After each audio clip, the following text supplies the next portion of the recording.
The first 100 days is just an extraordinary period in American history. I mean, it's really remarkable to think that in the first 100 days of his administration, when Congress was in session, that we get the passage of 15 major pieces of legislation. It's just unheard of. But now we are at war. Right here is your street. I love you all. We want a better world.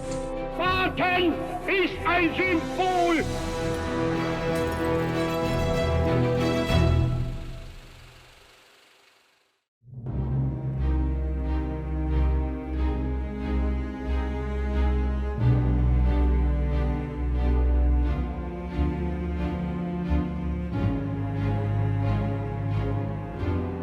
Well, in 1932, the United States was, in the final throngs, reaching the bottom of the Great Depression, which really kind of hit when Roosevelt took office in March of 1933. The banks were closing across the country, unemployment was skyrocketing. The country was in desperate straits, and people just felt that the government wasn't responding.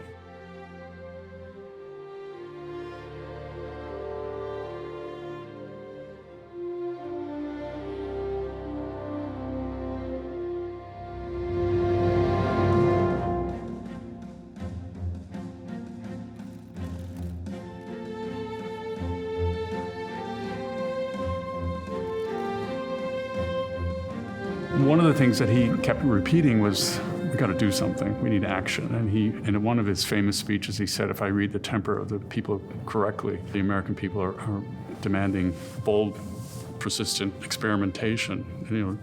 If an idea doesn't work, throw it out and try something else, but above all, do something. And it's very interesting, and it resonates, by the way, with his first inaugural, because the line that he's the most famous for is, the only thing we have to fear is fear itself. But the line that got the greatest applause was, this nation is calling for action, and action now.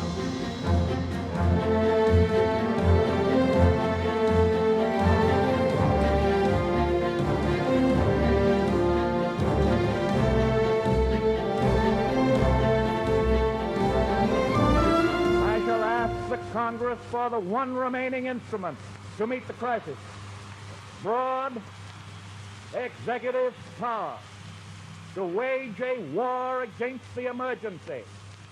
A lot of that legislation, which is probably even more remarkable, became a kind of permanent fixture of the American way of life. 1,000 homes a day were going under in 1932-33 when Roosevelt took office. So he established this program called the Homeowners Loan Corporation, which refinanced roughly 20% of all the urban mortgages in the United States in 18 months. And not only that, but standardized the 30-year fixed mortgage, which is now industry-wide practice, and didn't cost the taxpayer a single penny. My friend, I want to talk for a few minutes with the people of the United States about banking. If there's one thing that Roosevelt was a master of, it was the media. He really developed a new way of communicating with the American people.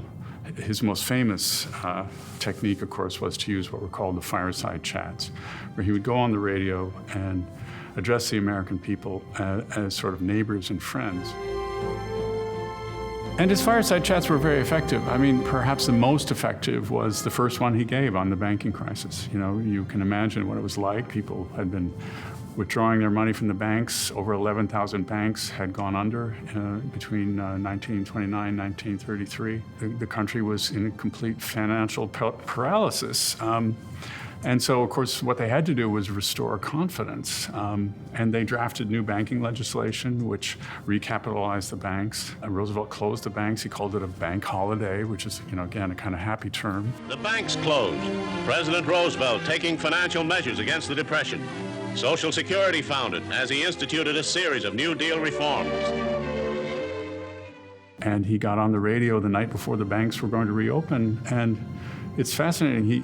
He said, my friends, I want to talk to you tonight about banking, and he explained what the banking legislation was all about. He explained what banks were supposed to do.